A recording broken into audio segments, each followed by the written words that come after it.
Good day and thank you for joining CivilNet today. News received only a couple of minutes ago still confirmed that heavy fighting is continuing in Nagorno Karabakh.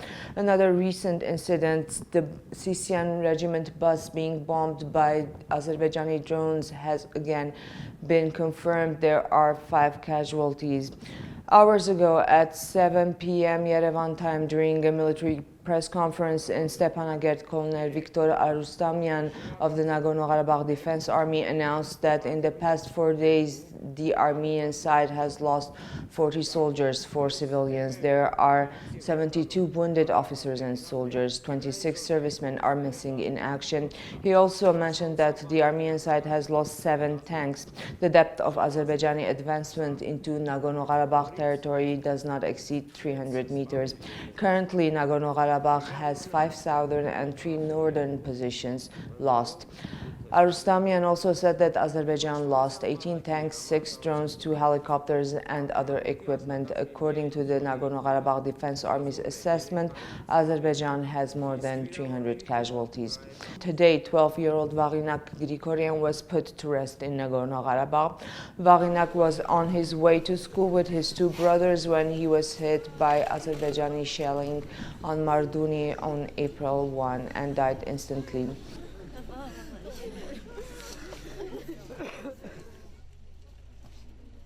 In Yerevan, family and friends are bidding their last farewells to Sasun Mugurcyan.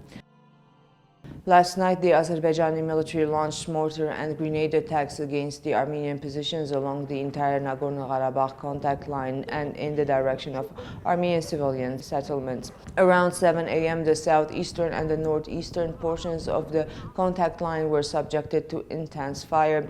The Azerbaijani army utilized 152mm cannons, ground systems, and tanks. The Karabakh Defense Army continued to take the necessary actions to suppress the Azerbaijani offensive. Heated battles continued along the entire length of the Karabakh-Azerbaijani line of contact for most of the day.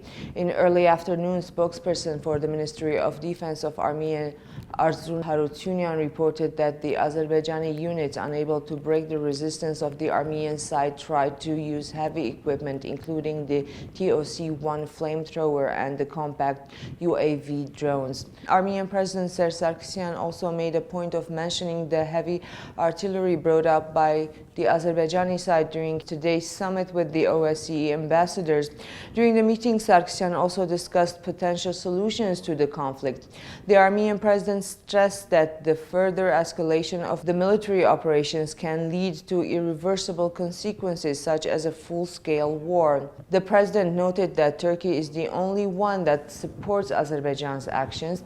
He also mentioned that if the wide-scale military operations continue, then the Republic of Armenia will recognize the independence of Nagorno-Karabakh. President Serge Sargsyan visited the Yerevan Central Hospital today to check up on the wounded soldiers who have been transported to Yerevan for treatment. According to Aram Asadrian, head of the Central Military Hospital, 12 wounded soldiers arrived today. 1 soldier has been hospitalized with a gunshot wound to his hand and is in critical condition.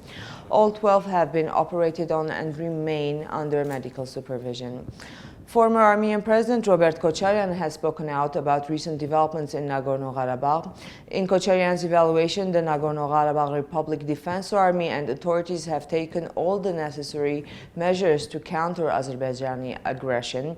He also said that a full consolidation of power and resource and the willingness of every citizen to stand in defense of Karabakh is a must, and that is exactly what NKR authorities and the population are doing at this difficult time. And that is exactly what seems to be happening. At midday yesterday, hundreds of freedom fighters from 30 to 60 years of age, veterans of the Karabakh War, arrived in Stepanakert, where the Nagorno-Karabakh Prime Minister Ara Harutyunyan greeted them. The veterans who had mobilized from different regions of Armenia set out for the contact line the same night. The Nagorno-Karabakh Defense Army has asked applicants to apply in groups. Individual applications are not accepted.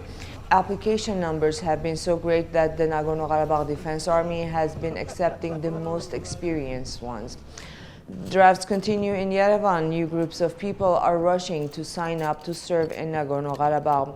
Ծառայել եմ 2009 թվականից մինչև 2011 թվականը։ Հրետանավոր եմ եղել։ Մայրս 3 տղա ունի, ասեց երկուսը ինձ, մեկը հայրենիքին, եթե պետք լինի երկուսն էլ կտամ հայրենիք։ Я просто переехала жить в Армению, потому что хотела жить в Армении, в своей родине. Если будет надобность, то я буду стоять рядом со своими братьями и родными, мужчинами, которые сейчас нас защищают, патриоты, которые.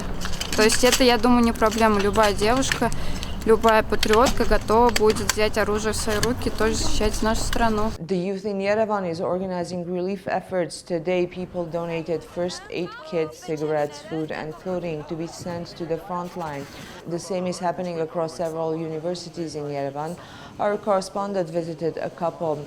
The collected food will be sent to Karabakh on April 6.